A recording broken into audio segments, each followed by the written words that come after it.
यह कहानी है हिंदू माइथोलॉजी के महाकाव्य महाभारत में बताए गए धृतराष्ट्र और गांधारी के 100 पुत्र धृतराष्ट्र या कहे तो कौरवों की। कुरु वंश के वंशज होने की वजह से कौरवों को कौरव भी बोला जाता है। महारानी गांधारी, जिसका अंधे महाराज धृतराष्ट्र से विवाह होने पर उसने भी अपने आंखों में काली पट्टी बांधते हुए दुनिया के रोशनी का त्याग करने का फैसला कर लिया था, उस महारानी गांधारी और महाराज धृतराष्ट्र के राज्य हस्तिनापुर में एक दिन गुरु व्यास आए, जहां महारानी गांधारी ने गुरु का निस्वार्थ भाव से सादर सत्कार किया।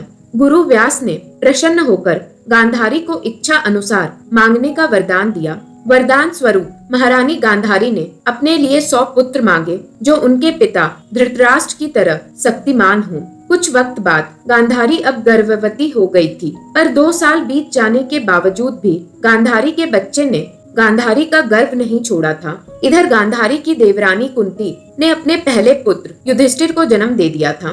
कुंती के पुत्र के जन्म का सुन गांधारी क्रोधित हो उठी और दुखी होकर वो अपने गर्भ को दीवार में मारने लगी, जिसके परिणाम स्वरूप गांधारी का गर्भ फट गया और गर्भ से बच्चे की बजाय एक बेजान मांस का गोला जा गिरा। गांधारी दुखी होकर इस मांस के गोले को फेंकने ही जा रही थी, तभी गुरु व्यास वहां प्रकट हो गए और व्यास ने गांधारी से बोला, उनका वरदान यूं व्यर्थ नहीं जा सकता था। व्यास ने गांधारी को 100 घी भरे मटके मंगवाने का आदेश दिया।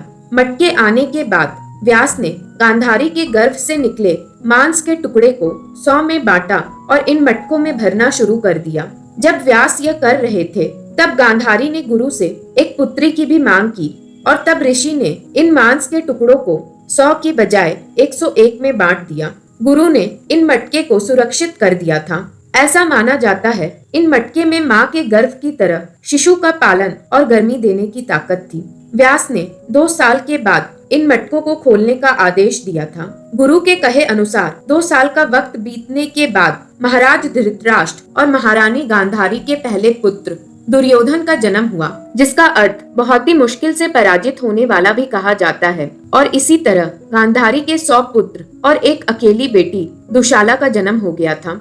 दुर्योधन का जन्म खुद में खास और हस्तिनापुर के तबाही का आगाज था। दुर्योधन ने अपने जन्म के वक्त बच्चों की तरह रोने की बजाय गधों की तरह रंकाना शुरू कर दिया था, जिसे सुन सारे मांस भक्षियों ने उसका साथ देते हुए शोर मचाना और रोना शुरू कर दिया था। तेज आंधी और तूफानों के साथ ही साथ जंगलों में आग भी लगना शुरू हो गया था, जिसे देख ज्ञानी विदुर ने धृतराष्ट्र को इस पुत्र का त्याग कर देने की सलाह दे दी थी। पर पुत्र मोह में ग्रसित धृतराष्ट्र ने दुर्योधन को अपनाया ही नहीं, बल्कि अपना सबसे प्रिय भी चुन लिया था। महाभारत की लड़ाई में धृतराष्ट्र के सारे 100 पुत्रों पांडवों से पराजित होकर मर गए थे। इस बात ने अंधे धृतराष्ट्र को बहुत चोट पहुंचाई। अपने दर्द की वजह ढूंढने पर धृतराष्ट्र को पता चला यह धृतराष्ट्र के 50 जन्म पहले किए गए कुकर्म का फल था। जहां 50 जन्म पहले धृतराष्ट्र एक जालिम शिकारी था और उसने बस अपने मजे के लिए एक जलती जाल को एक पंछियों से भरे पेड़ पर फेंक दिया था, जिसके परिणाम स्वरूप पेड़ पर बैठे 100 जवान पंछियों तुरंत मर गए और जो बचकर उड़ गए वो सारे अंधे हो चुके थे।